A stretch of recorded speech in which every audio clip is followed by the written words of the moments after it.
Assalamualaikum. Good evening, listeners. Facebook Live. Mala Suleiman Suare, new Facebook Live, just to have a quick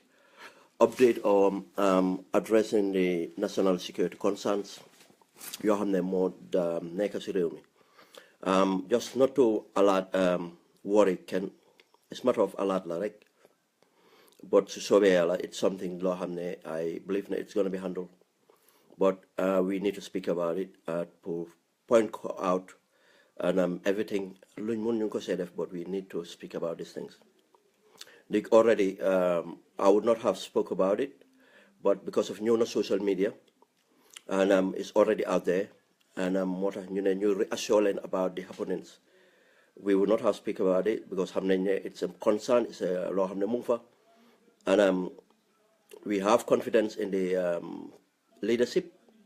At ñu ngi advice ñu ngi ñaan gaay am that urgency and look at your concerns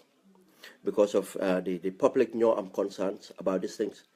at suñ si duggee nañ xam lanata understand nañ ne the political leadership the new government ñu ngi bëgg a wone seen democratic credence ne democrat lañ but just to remind them ne even in a democracy so national security ñëwee into preview you have to take it very seriously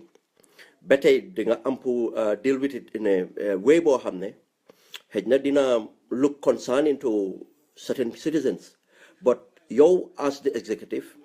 di nga xam ne necessity la danga ko def because of necessary to safeguard the interests of the majority or the interest of the state of the people. Lanata, my one national security issues. Dina lal 3 topics. And the reason my lal topics here on Facebook Live, tomorrow mange am sumo sobi on Fatu Radio Live in the evening, 2000 hours or 1900 hours, depend on time bu Fatu gene. Suneke fatela nyo 1900 hours, you tell 2000 hours. And because there's a lot of things to talk about. Te buguma mu nekk a presentation as lu ñu doon def before dama bugga mu nekk a discussion nga xam ne suñ laalee topics yi we just touch on the topics and ñu open lines yi and people come with their views and ñu discuss ko ñëpp génnee lu ñu am si ñoom ñu waxtaan ko and so on lu tax moo tax ma ñëw génnee this out of the way or even point ko out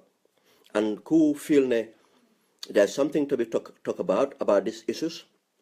You are welcome tomorrow nga indiko because am na other security related issues yu ñoo waxtaan lépp loo xam ne mu ngi si réew mi loolu yëpp mën nañ ko indi lu ma ñaan mooy ñu bàyyi xel ne ñun jëluñ am démocratie from another democratic government ñun amuñ démocratie from another resemblance of democrats no ñun dañ am démocratie jël démocratie from the most the worst brutal dictator of our time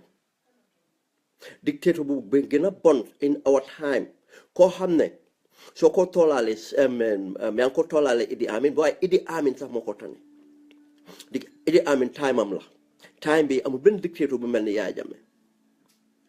moo tax nag suñ jëlee réew si ko xam ne ku mel ni dictator bu mel ni Yaya Jammeh nañ leen fàttali natam Yaya Jammeh fa dem waaye génnul réew mi dinaa make that point clear Yaya Jammeh dem na yes mu ngi Equatorial Guinée waaye Yaya Jammeh génnul réew mi ndég lu tax ñu wax Yaya Jammeh bonaayam ak lépp mu ngi si réew mi ba tey moo tax nag ñu war a bàyyi suñu xel ak ñu jël suñ concerns very seriously and deal with this ñun waxuñ kenn jël right kenn ñun waxuñ kenn jël freedom yi kenn ñun waxuñ kenn def loo xam ne fa illegal ñun something government bi def anything lu illegal but we still within that law bu ñu am or waxuñ président bi indi any emergency legislation or legislation in the declaration boo xam ne la fay trampling on anybody's rights or freedom but presidential executive orders yoo xam ne dafa legal dafa necessary for the benefit of all for our national security war naa am su nekkee ne amul benn provision in law fu mu ne nii boo xam ne dina tax ñu mun a effect certain things ndig the Fatu Network report named Ndeye Jammeh presence at the State House, and not only Ndeye Jammeh, these are people who have Yaya Jammeh more than appointed for one reason. Those people were illegally appointed in the State House, illegally appointed within the government apparatus. For one reason, and one reason only, to protect Yaya Jammeh, protect Yaya Jammeh's interests. They were not serving the national interest. But not only to provide women or other illegal or immoral behaviors, but these are part of the assassin team. So Yaya Jammeh moom la employ. Bulen Fogne, the poisoning were done by soldiers. No, they were done by civilians. And which civilians? Very close to Yaya Jammeh. Most of the poisoning, actually, were done by civilians. But Ndeye Jammeh and all this entourage, but ando na Yaya Jammeh, nekk State House or nekk anywhere else within the state apparatus, dañ leen war a bàyyi. Another point mooy kan mooy Sidi Njie. Sidi Njie dëgg la national nominated member of the APRC, but buñ fàtte ne after the elections Sidi Njie la fa toon, especially after the eve of the 18th, Sidi Njie la fa toon out not to be a nominated member of the parliament, but for turn to be a rebel member, because of a jail decision to abandon his post as a national nominated member of parliament, would then join the rebel leader, guide them on an excursion. Then Koko, we should term him as a rebel. Then within the laws of the Gambia, there's a way we deal with rebels. Already, Amnafum exists. Constitutionally, so dealing with Sidi Njie, we are within our constitutional rights. Within constitutionality, is legal to arrest Sidi Njie today. Te can do what ne democracy be dañ ko yaa. Can do ne dañ freedom, can do ne dañ rights. But now elaborate on these 2 points. And the last point, the Daily Observer. The Daily Observer was a propaganda tool for the dictator. And the Daily Observer continued to be a propaganda tool for the dictator. But not on a democratic dispensation, but on during the rebellion of Yaya Jammeh. The Observer turned out to be an instrument, to support a rebellion. Su nekkee nag dem nañ ba illegal, su nekkoon ne, I'll tell you, su nekkoon ne Observer was a legal entity, boo xam ne mu ngi doon operate within the laws before the night of the 18th January. Mu ngi doon operate and everything, yes. But after the night of the 18th, the Observer turned to be an instrument to subvert the security of that state, to incite hate and commit treason on that state. That Observer need to be closed down. To bunko close, it's not closing press, it's not about press freedom. As I said, because of ñu ngi with security, ñun duñ doon wax li, but am na ñu génnee di story daf ko moo tax ñu ñëw pour address ko. Lu ma bëgg a reassurer and the present Gambia Armed Forces and the economic presence and the political leadership, they've been advised. They've been advised about these people's presence, their motives, or to look into their motives. They've been advised to take charge of and address this concerns. Moo tax ñuy reassure the citizens ne def ngeen seen legal rights, voicing out and send worries, but naa leen assure ne it's been looked at. But it's been looked at, what's been done about it, I cannot assure you that, but because I'm not there to execute what to be done. Ñun ñu am pour def mooy gather intelligence, and as private citizens, ñu jël intelligence boobu share ko at ñoo xam ne ñoom la di President Barrow appoint to look after the security, and we have hope, we have confidence in those people that they would do the right thing, they would be knowledgeable enough to do the right thing. Ñun soo gisee ñuy wax fu mu ne nii politicians lañ bëgg a wax ne buñ cautious too much, buñ foog ne there are areas we are telling them, because there's an illegal arrest boo xam ne dem na on Foreya bi nañ ko Fatina, unfortunately Fatina jël the name of the person koo xam ne arrest nañ ko for 4 days. That shouldn't happen. The Minister of Interior should look into that. We have to keep to that to ñu waxee di wax the constitution. This is the reason bu tax ñu wax constitution bi. Another thing mooy am na a gentleman who kuñ wane social media with some marks yu nekk si yaramam si tànkaam bi loo xam ne mu ngi accuse a member of the armed forces of doing that to him. One nañ ko investigate as soon as possible, and some things should be addressed. Those are the things we call for concern. The point lu tax ma ne na Gambians yi or the government realize ne the national security concern bu ñu am mooy dañ jël former dictatorship te Yaya Jammeh fa génn demut moom la fa dem ba tey still now Yaya Jammeh mu ngi am di armed forces boo xam ne elements of the armed forces waxuma armed forces bi yëpp they need to be taken care of. Element of the national security former NIA, they need to be taken care of. The whole apparatus of the APRC need to be taken care of. Because of APRC, after the night of the 18th, the APRC have never come out to declare they are a bona fide political party, but they still keep their loyalty. They never distance themselves from the rebel leader. Then that APRC, technically, they have turned out to be a rebel movement than to be a political party. Then in law, technically in law, we can constitute an investigation. The Minister of Interior want now to constitute a panel to investigate the presence of that party of all the national security concerns of that party. The APRC, one thing with the APRC, legally, all the assets of the APRC should be freeze. Then you want to freeze the accounts of the APRC. Then you want to freeze the assets of the APRC. Because their logistic and their finances are all not owned by the party, but owned by the people. Lanata ñu waajal di jox suñ enemy an advantage. Lanata ñuy jël suñ enemy di ko jox an advantage. Nañ leen def ñu am a level playing field before the parliamentary elections, and this is democratically right to do it. All the properties yu ñu amee APRC, all the properties yu ñu amee moomuñ ko parti bi amul benn property.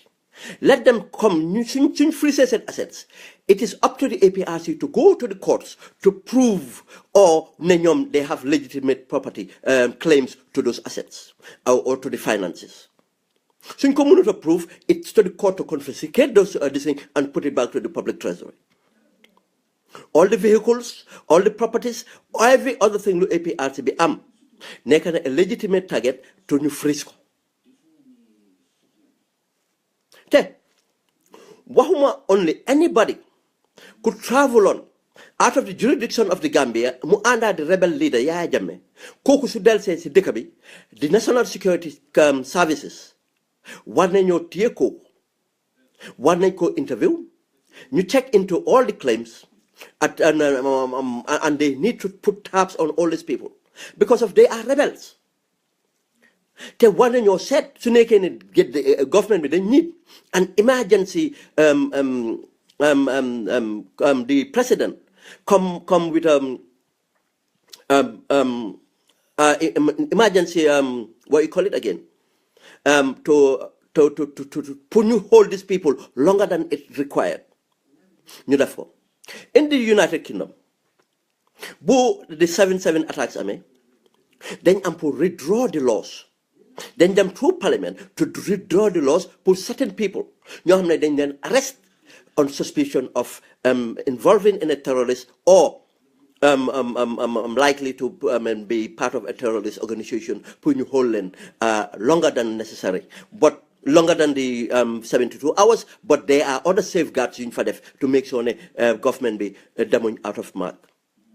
Those things have to be looked at. Those that emergency legislation in the parliament. One nañoo am an executive orders yoo xam ne mu ngay jógee si président bi mu empower the law the law enforcement waaye tam mu make sure tam ne there are caveats to make sure ne they don't overstep their mark ñu def ko democratically because Sidi Ndiaye who knows buñ foog ne Yaya Jammeh is an amateur dëgg la Yaya Jammeh is an idiot but Yaya Jammeh is corny Yaya Jammeh terrorist la let us not just take him lightly Yaya Jammeh blum def ni dem Guinea bàyyi fa ñeneen ji dem fii dem bàyyi fa yëpp Yaya Jammeh calculated that Yaya Jammeh how did he pull a fast one dem Equatorial Guinea moo leen wane Yaya Jammeh is not stupid at certain level Yaya Jammeh never saw his hands ne mu ngay dem Equatorial Guinea Yaya Jammeh even fooled the Mauritanians and fooled the Guineans and made them negotiate for him to go waaye fekk xam na ne there's a safer haven for him not Guinea not Mauritania ñun toog nañ wax nañu fi Guinea was not a safe haven for him probably Mauritania but ñun sax discountoon nañ fàtte nañ ne he had something with in common and something can be done with Equatorial Guinea but Yaya Jammeh is not an idiot as we think he is nañ leen ko jël seriously moo tax anybody ku demoon a Yaya Jammeh man waxuma ne ñu jël right si kenn waaye su ñëwee that security services war nañoo look into them ñu stop leen check leen interview them you get all the details they need and they put a tap on them. There's a way they do that to make sure that the national security is looked after. The Ndai Jammeh and others, all those people should be interviewed now because they know a lot. They should be stopped from accessing any government property. They can be bring in, you put them on a self-bail or whatever bail, you just restrictions. Let them not tamper with any evidence. You know what a VIP lounge, the audacity. Why do they even have the audacity? Why do they have the audacity to we have to freeze all these people's accounts. We know that some of the Jammeh family in Bakau, you don't move money around. We did pass that intelligence. What happened with that? Are those accounts been frozen? Those are the things we're talking about. All those people, protocols and every other people new employed, they were wrongfully employed, wanting to lay off as soon as possible. More important, you am the Secretary General as soon as possible. And to start to look at the civil service. Important, but Balanyo am Secretary General, at Secretary General be one come, but let us look at the Public Service Commission. So Sobeala, then what I'm looking at Public Service Commission, because hamne constitution be am na law hamne ko tek Public Service Commission. Probably without the Public Service Commission, we cannot even have the choice of Secretary General buñ buga. But we more time ñu wara do the diligence, jël suñ time, but tam ñu use accuracy, speed and accuracy to address this issue. Okay. Another point is the Daily Observer. Daily Observer, koko stop day. You are not. I mean, I'll tell you, in Western democracies, do you know certain publications, especially in time of war. When the IRA, active, even these leaders of the IRA, nekun in prison, but then Samson make sure their voice are not heard over the air, bohamne is public or private. Why? Because of they are a terrorist organization. And we can term the APRC today as a terrorist organization because from the 18th, they have not distanced themselves from Yaya Jammeh, who is a rebel leader. They still have an allegiance to Yaya Jammeh. They are a political party but for peaceful engagement. But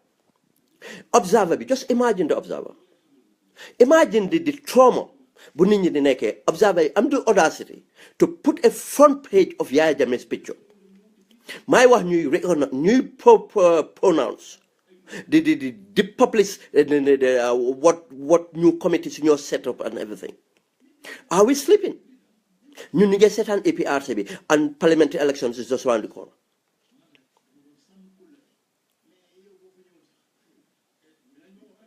Parliamentary elections is just around the corner. ñuy bàyyi di observer bi dañ ko need pour tëj dañ need pour investigate ko we need to check how it was funded, how it was taken over. xam nañ ne it happened during a dictatorship. am nañ right to investigate. A government am na right to investigate, especially suñu amee a suspicion of crime being committed or likely to be committed. That's enough to constitute an investigation. It's not a witch hunt. But maa ngi ñaan political leadership bi buñ sensitive too much. Let them nañ top a rule of law, but tam buñ oversensitive, buñ foog ne people will see them any different. No, people see them different. Su nekkee ne ñu ngi bañ a act, bañ a take these people to task. The other side of the APRC ñu ngi ñoo nax ñu ngi message ne President Barrow is our president and all these things. Nañ leen fàtte ne APRC bi, it's not a political party. APRC was an organ, an instrument of a dictatorship. We have to realize that and treat the APRC as an organ, an instrument of a dictatorship. And you deal with that that way. But su nekkee fii ne dañoo jaay ne démocrate lañ APRC bi parti la waa dañ leen a bàyyi seen assets dañ leen a bàyyi ñu wóom about no. The executive of the APRC, they need to be investigated. It's not purging the APRC. It's legal.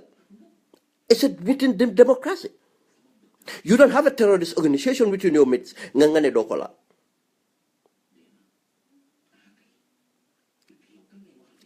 Because what message is it sending? Imagine all those people rape, kill, missing, and everything. You do better this face Yaya Jammeh. These people are in fact keeping Yaya Jammeh alive within the Gambia. The Daily Observer. Why you call now? Why you know Yaya Jammeh face somebody alive? You get getting billboards and everything, but now we get on front page. Nun ko nangu. ñun xam nañ ne Yaya Jammeh moo observer moo doon observer because ñu fay dugal ak ñu fa génne. How did he get Rambo there? How did he get Mr. Mbow there? Why ñu toog fii na ba tey di nax suñ boppa? We shouldn't accept that. That door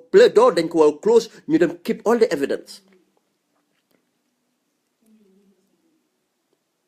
Because if it's a propaganda tool for a dictatorship. Naka lañ bugg a génnee dictatorship si dëkk bi su nekkee ne all the propaganda tools all the instruments all the lifin yu am mu ngi function waruñ koo naw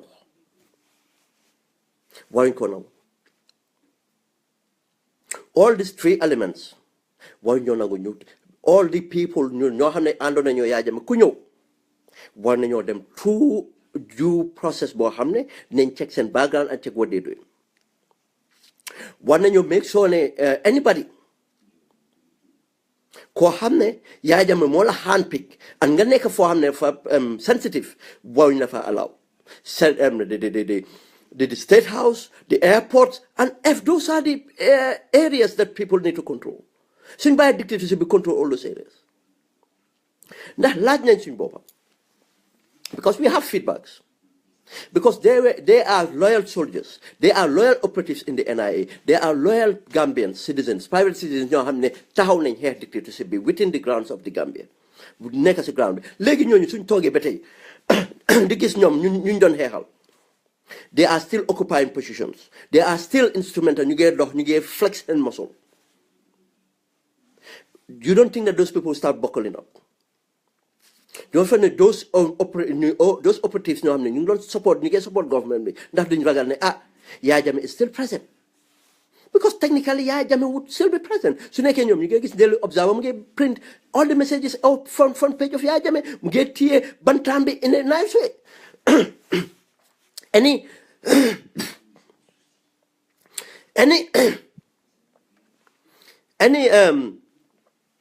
photo of Yaya Jammeh su amee should be in a caricature, in a satire. Moom la war a am amul benn dignified image of Yaya Jammeh that should be published in that country. He's a dictator. Yaya Jammeh amul benn right. He's a rebel. Ku ne na dangaa jox rebel sa right in a democracy. Go about it. Yaya Jammeh only time bu moo am right mooy suñ ko téyee indi ko di ko try si la am right as a ku nekk on trial. Hence ne mu ngi engage in a subversive thing. We have to keep him as our enemy. We have to keep Yaya Jammeh and anybody ku jàppale Yaya Jammeh oo di jàppale Yaya Jammeh dañ ko war a téye as an enemy kooku rebel la amul right. Amul right te su nekkee nag Yaya Jammeh is an octopus su nekkee all the tentacles of the octopus doguñ ko maa laa wax ne duñ génn su luñ nekk. am na this unity bu nekk di dem on am na wax yu nekk di dem on and some of these things bu leen foog ne Yaya Jammeh amul si hand. ñun we told you ne there is a lot of money Yaya Jammeh génnee na ko just before mu dem a container of money. I don't know how many containers, but xam naa ne from containers the money was stationed in the State House. Bulen Fate Koto Sidisane reported this money coming in just before the elections, and you don't try to find where the source of the money was. And that money distributed Nenko just before Yaya Jammeh dem génn réew. Ana xaalis boobu yëpp. And what was that money distributed for? Dégg la am na ñu jox jongolas yi pour ñu daw, because of Yaya Jammeh don't want those jongolas to hold him as a hostage. But am na loo xam ne dañ ko jox parti militancy for a reason. Moom lañ bëgg a security services bi dem def seen liggéey find out what was that reason. buñ leen nangu Yankuba Koli nax leen ne président Barrow suñ président la. These people are using tactics. dañ ñu bëgg a nax ba élection si ñëw and they will torpedoes. bu leen nangu kenn torpedo na national security service bi génn ñun waxuñ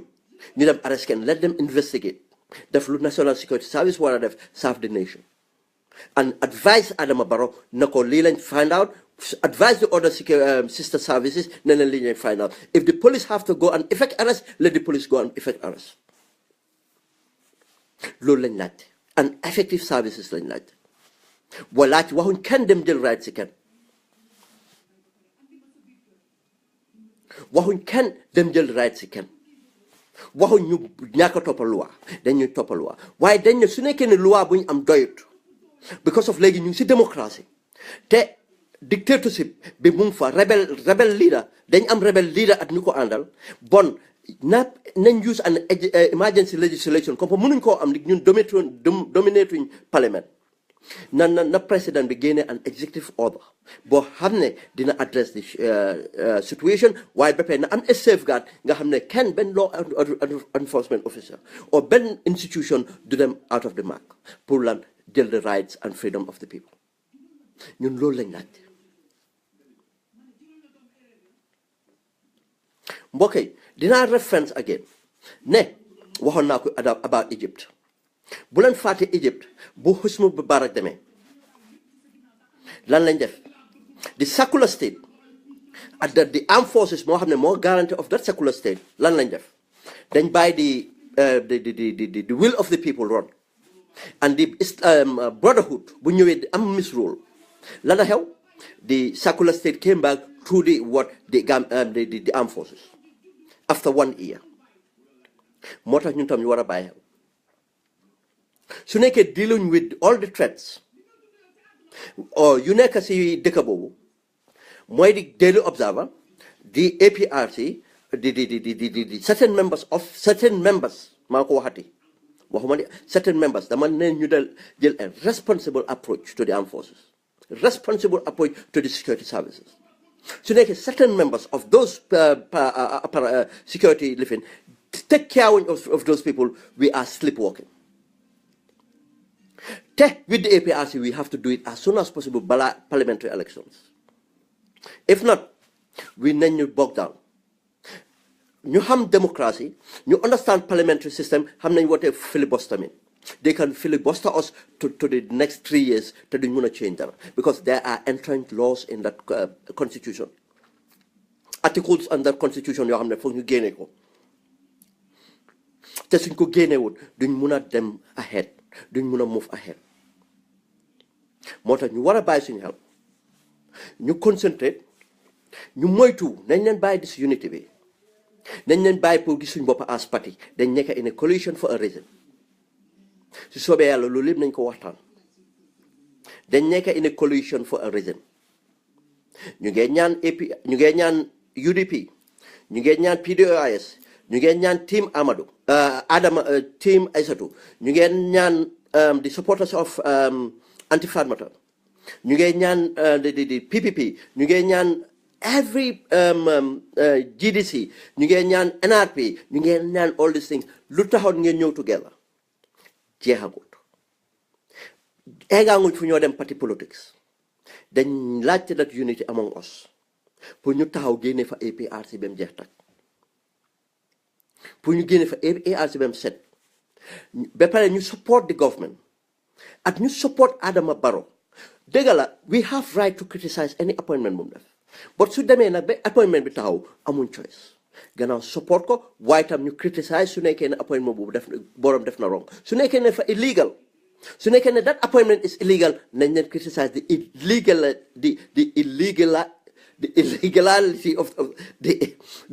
illegality of the appointment but jarut saaga jarut ñiiroo jarut ñaaro nañ leen wax at yar at tege su nekkee ne appoint nañ Souleymane Suaré delivered nañ leen ko jël at task but nañ leen bàyyi di label nañ leen bàyyi di lazy to label su nekkee am na political party bu def daal nañ leen political party Gambia amul benn individual amul benn group bu represent any tribe nañ leen oo nit ñi of their names or send umbrella bi lan la lifin if it is UDP let's say UDP Forea let's say PDOIS if it is PPP let's say PPP so the NRP let's say NRP and you approach ko in that way okay, just to wrap up the only reason you know Facebook Live today is to address this concern te luma wax ne we knew about these things happening but because of ñu ngi liggéey with these things we don't bring it out but comme que ñëw na out in the social media already luñ am pour def responsible enough to reassure the public the Gambian people reassure the people ne leen ne we are aware at the authorities are aware at we hope ne and we have confidence ne the authorities will do something about it but understandings and concerns you are right to raise your concerns moo tax nag ñu ngi remind authorities yi ne fu mu ne nii jamono jee fa wécceeku you cannot control what comes out because social media dafa available to everybody rich na moo tax nag ñu gaaw tam téye suñ media social media but nag government bi tam pare di gaaw di respond accordingly if not rek confidence dina dem te confidence boobu ñun moom lañ bëgg a reassure especially on the security side ne ñu ngi def everything that we can as private citizens pour help the government, support the government on security matters because security and stability moo njëkkee about any other thing. Why not security and stability tam ñu ngi leen a fàttali du soldat yee ko amee du police yee ko amee du security services yi but good governance toppa rule of law toppa constitution bi def lu war am diversity these are the effects. Security do react to a problem. Security is to avoid that problem. React to a problem is the second part of it. So community contain and do whatever, but the best results mooy bum am. moo tax nag ñu continuer di wax te si sant nañ yàlla amagut te bum yàlla na bum am ñu ko continuer di message and di def everything pour bum am. pour ne ECOMOG mu ngi fa fine it's a deterrent ñun ñaanuñ yàlla ECOMOG am engagement. But dañ ko fa bëgg as a deterrent and to avoid it happening moo tax ñun tam ñuy complement ECOMOG di complement the Gambia Armed Forces as private citizens to do the right thing and ñu ngee oote ñun waxuñ government bi take the rights of anybody waxuñ mu jël the freedoms of everybody waaye ñu ngi leen ne within democracy su urgency amee président bi jox nañ ko doole te support nañ doole boobu mu jël ko utilize ko right mu indi an emergency legislation hence mun nañoo am an emergency legislation mun nañoo am an executive order boo xam ne du bu Donald Trump boo Gambia la boo xam ne is right mu ngi safeguard nga xam ne kenn du ko use pour trumpet and ñu ngi all the Minister of Interior let him look into the accusation of the person being held more than 4 days Forea binda nañ ko nañ look into that chap bu ne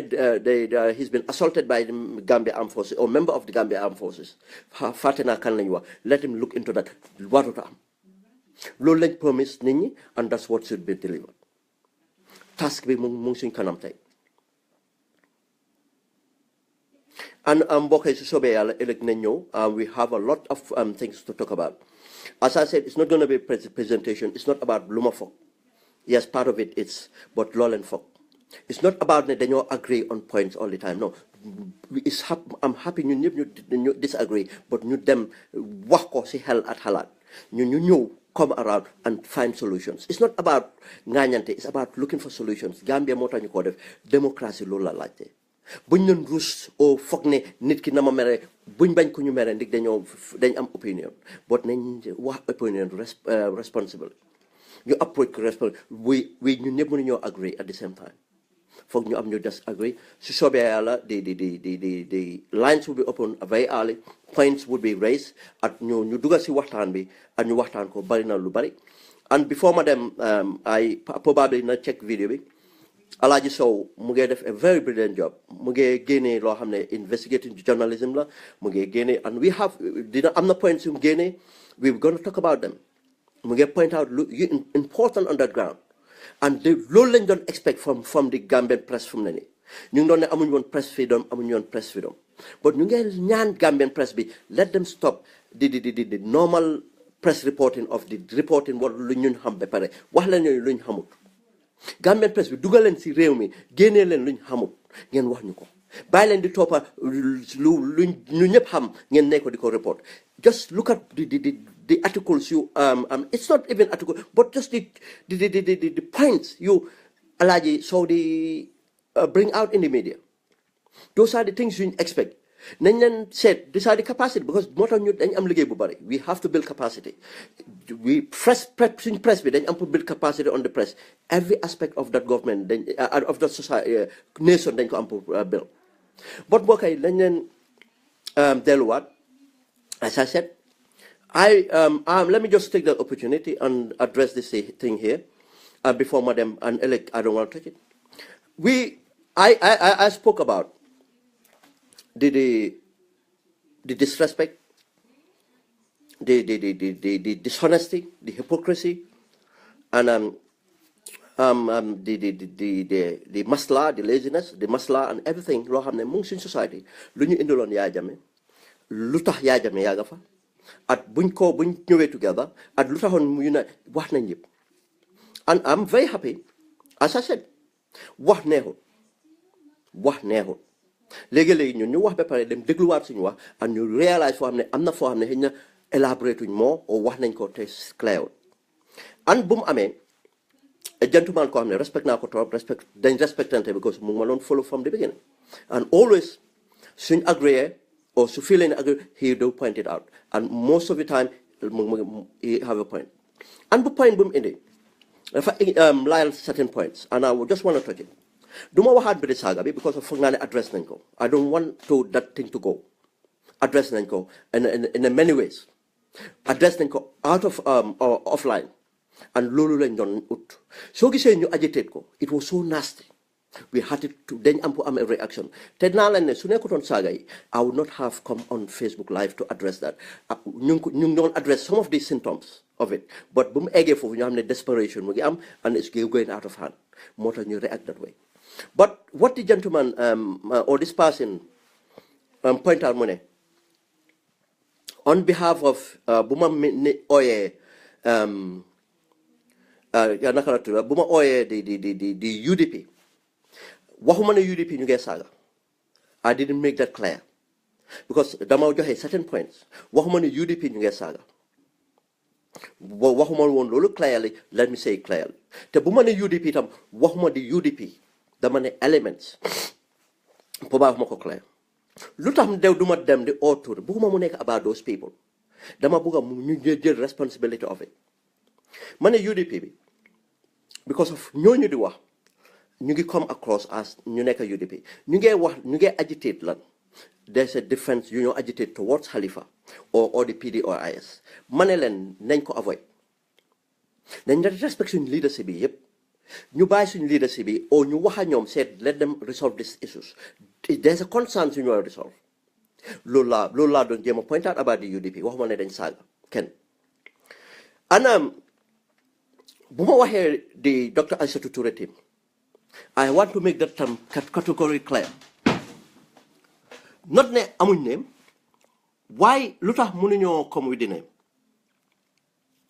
Because we don't disclose our source. Because for now, I'm a clear source, evidence, and we have seen the evidence of something going on. But I'm the from the Dr. Aissatou team. The single head Dr. Aissatou team, the people very careful. The reason of bringing narrow the defense, bringing more suspicion on everybody. But this is what happened in the organization. Dinga am a loose person or loose bodies or ñoo xam ne ñu ngi operate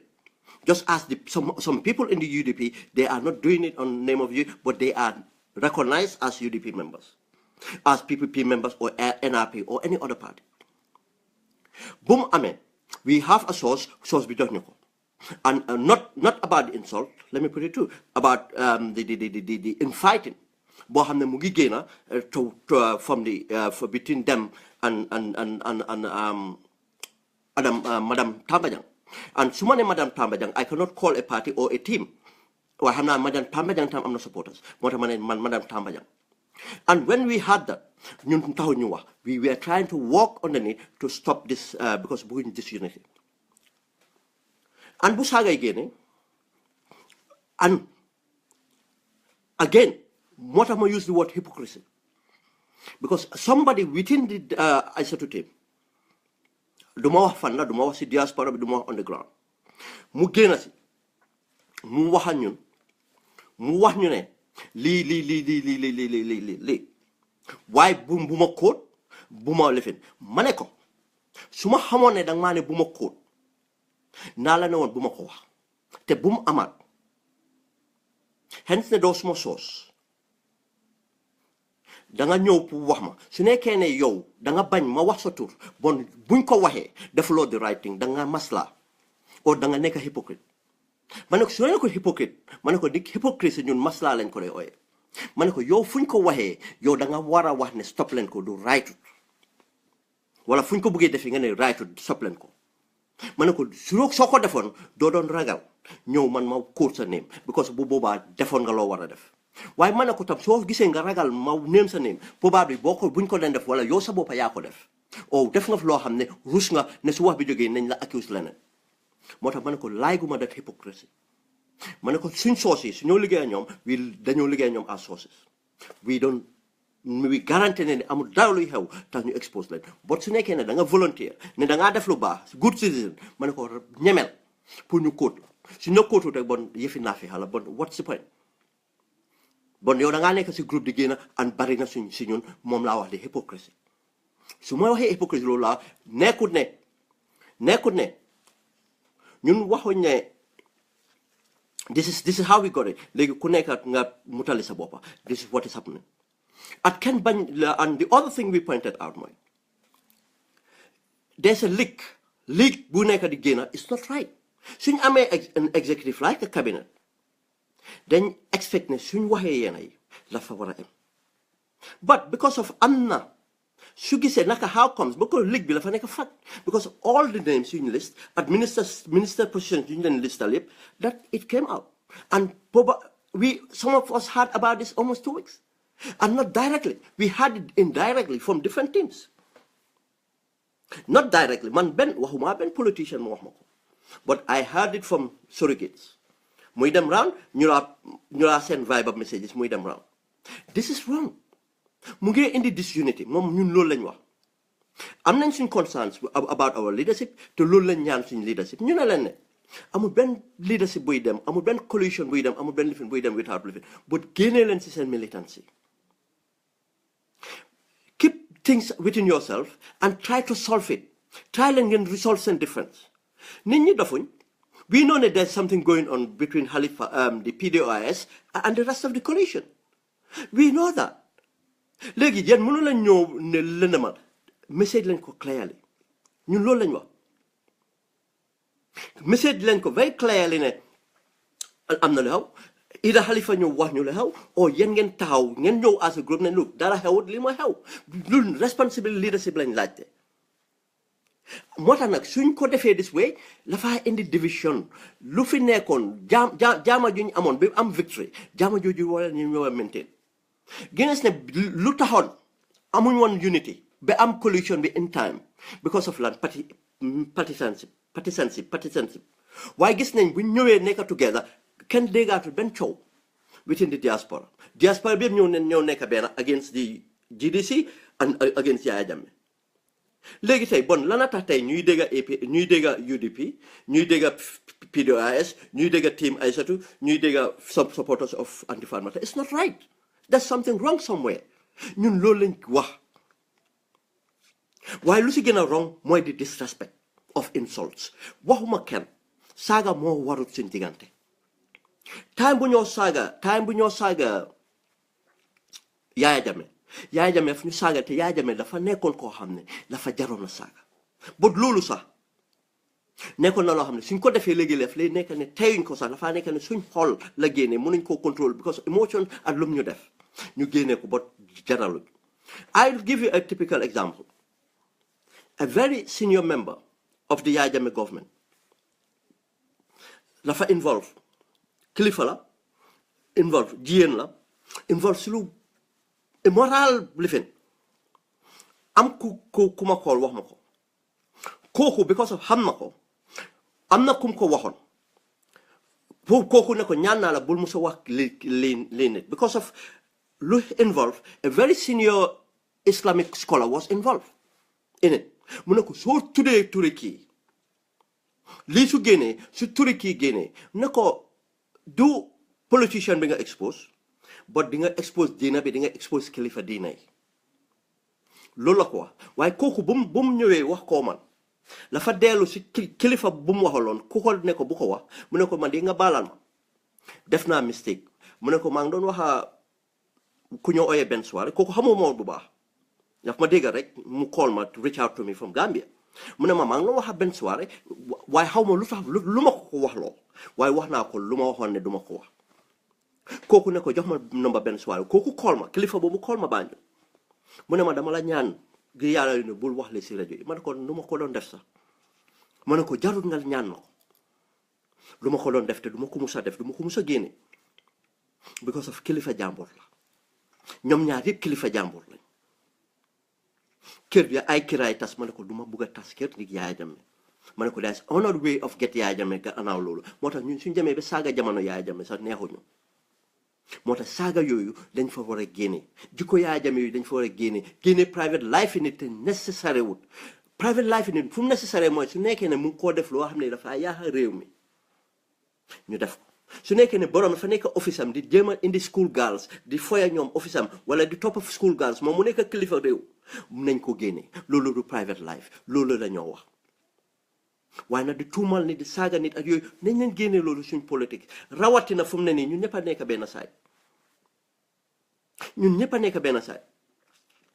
nañ leen fàtte ne Yaya Jammeh ba tey mu ngi am présence suñ dëkk bi moo tax ma ne ñaan naa all the diasporans lu tax may ñaan diasporans yi mooy lu gën a tax ma dem Facebook live I have people in the diaspora call ma pour ñu adresse ko ma leen no su ma ko adressé sax mun naa am ñu jox fire to it that's why I said but the people in the Gambia suñ dooree di la call because Gambian diaspora bi dañ war a bàyyi xel for some time we have been the voice of the Gambians ba tey Gambians yi ñu jox cër boobu even though ñoom am nañ seen freedom ba tey for one reason or not xëy na technology bi xëy na capacity and everything xëy na ba tey ñoom amaguñ the platforms pour wax loo xam ne ñoom loolu lañ mën a wax ba tey they are speaking through us suñ demee ba am seen conscience jox ñu respect bi or expect certain behaviors from us suñ gisee certain behavior on us then they disappointed and they were disappointed when they see certain behaviors di gis certain disagreement within ourselves di gis coow bi ñoom dañ dee ne coow boobu nekkul ci ñoom they are not seeing that on the ground why are we going on attacking each other why are we going on behaving this way because ñoom ñun dañ ñu respect saa yi nekk ma reference ko buñ winee élection si those youths di daaneel nataal Yaya Jammeh yi man gis naa ko vidéo te ñu bari moo ko waxee reference ñu ne ma gis nañ ko bu nit ñi doon gaay di lifin dañ ñu leen a congratulate ñoom dañ ne déedéet du ñun yan la yan mu nekk si diaspora bi di nga gis ne appreciation boobu lañ ñu jox they recognize it xëy na ñun diaspora bi we are modest pour recognize ko o jël suñ boppa di taab suñ boppa but lañ leen remember ne ñun dañ am influence dañ leen remember ne di people on the ground dañ ñu dañ waxuma ne jiitaluñu but dañ ñu jox suñ cër then xëy na dañ ñu jox suñ cër we should act responsibly as well ñu jël suñ cër ba mu nañ leen téye unity nañ leen bàyyi party politics bi for now nañ leen strategize to make sure that we control that parliament nañ leen strategize to make sure that we have a successful transition bu boobaa su transition bi jeexee ku nekk dem sa parti te maa ngi woon the traditional parties ku foog ne is gonna be business as usual ndax nga sa bopp su soobee yàlla yonente bi civil society groups dañoo taxaw Gambia nañ leen dooleel that's the way ahead new political parties nañ credible we are not going to create it but understanding gis nañ ñu nekk si réew mi it will be created te Gambia wécceeku na these people seen freedom kenn mënut a koo jël kenn mënut a stop kenn wax te kenn mënut a control the media in the Gambia anymore social media dafa ubbeeku te suñu waxee development suñu waxee all those things di ngeen gis the possibilities of ne kenn mënut a control nit ñi it was through social media lañ am Barack Obama it was through social media lañ am Donald Trump then suñ xoolee loolu and ku xool social justice movement si nga xool the orange revolution nga xool all the revolutions yu nekk di dem on lan moo ko dooleel moom social media and the social media am na penetration in the Gambia yan gis ngeen social media lum ñu jox pour génnee dictatorship bi yan gis ngeen social media lum ñu jox ñu rival all the machineries and the mechanisms and the finances bu dictatorship am ñu dóor ko hands down moo tax bu benn party o benn government bu benn groupe foog ne di nga mën a def anything Gambia gannaaw nga indi démocratie o nga respect nit ñi seen human rights nga indi social justice mu nekk suñu pila mbokk su neexee yàlla and I appeal ne su nekkee ne mix spoke nañ at any time bu leen hesitate we are not speaking here pour ñëpp àndaa ñun déedéet su nekkee ne am nañ benn mistake you don't have to insult us so my inbox say I will react to that inbox we are not perfect wuñ te tam dem and anybody else su mistake let's approach it suñ mënut a get to that person suñ mënut a get to someone else to get to that person buñ déglu borom wala suñ mënut a call borom debate moom intellectually expose ko léegi what we fail to realize mooy ne su nit ki obnoxious su nit ki nekkee an ignorant su nit ki nekkee whatever luñ foog ne borom loolu let's prove ne loolu nañ leen ko engage suñ ko engage na prove boppam mooy expose ko ñu bàyyi ko rek ñu engage ko challenge ko démocratie la su ko defee mu saaga ñun ñu bañ a saaga ñu bàyyi ko mu wax Gambien bi dafa toog bu boobaa Gambien bi nañ ràññale kan moo bëgg a réewam ku bëggut a réewam kuy def dara pour dara kuy def dara lu dara te bu boobaa tam borom lu moo udd ko am ba xam nga suñ génnee benn soirée génn wax ma wax lu ma war a wax ngeen génn saaga man tam ma nekk di leen saaga yéen loo leen war a def doo leen ko def loo leen war a achieve doo leen ko achieve man lu ma bëgg a def maa ngi koo def lu ma bëgg a achieve maa ngi ko achieve because maa ngi leen distract yéen a maa déglu maa ngi leen a saaga yéen a ngee fekk man maa ngi am lu ma bëgg a because of loolu laa bëgg a what about ngeen cut ma off or expose ma mais Gambie yëpp gis ne expose ngeen ma du ma jaraat dara that's the way ahead moo koy lu maa ñaan rek nañ leen def yëpp si jàmm ñu use seen xel at xalaat ñu liggéey réew moom ñu xam ne réew bi ñoo ko moom te nañ leen gëm ne the people ñoo amee power kenn amul power nañ leen respect suñu leadership but nañ leen take our leadership at task nañ leen support the president nañ leen challenge the president with respect waaye su demee ba jël décision nañ leen ko bàyyi décision am ñun ñoo ko tànn pour mu def loolu whether ànd nañ si or not nit ñun highlight nañ def nañ ñu nekk waaye nag su demee nag ba appoint Souleymane performance go for Souleymane su président bi nag bañee heat then we go for the president and go for Souleymane na ko waxoon nañ ne Souleymane is not a good candidate nga jël Souleymane teg ko fa léegi Souleymane a ngi and do something then president su president bi deful dara then we have the right to go for the president, we have the right to continue with Souleymane. Why not? Because of Souleymane Pël président bi yaayam Pël la ñu ne waaw mu ngi nii mbokki Pëlam la jël jox ko place déedéet mun naa am na leneen tax mu jox ma place fekk du suma xeet xëj na xeet bi accident la ndig suñ rujusee suñ boppa rek di gis xeet rek dëgg la am nañ problème xeet it's a fact ku xool suñ élection si di nga xam ne dëgg la moo tax tam buñ let us not shy away from addressing it but nañ ko def sensible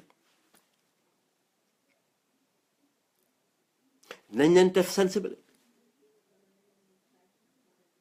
lu ñoo def mooy léegi-léegi not ne ñaaka wax dëgg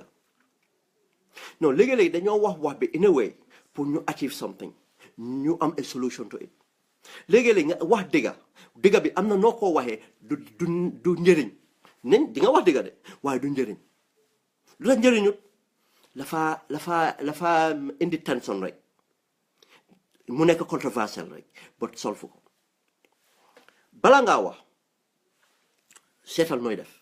seetal what are the solution man solution laa am in this problem nga jaar si loolu dox si suuf waxane try all those things then am nga a right pour wax soo waxee tam am na noo ko waxee measure sa wax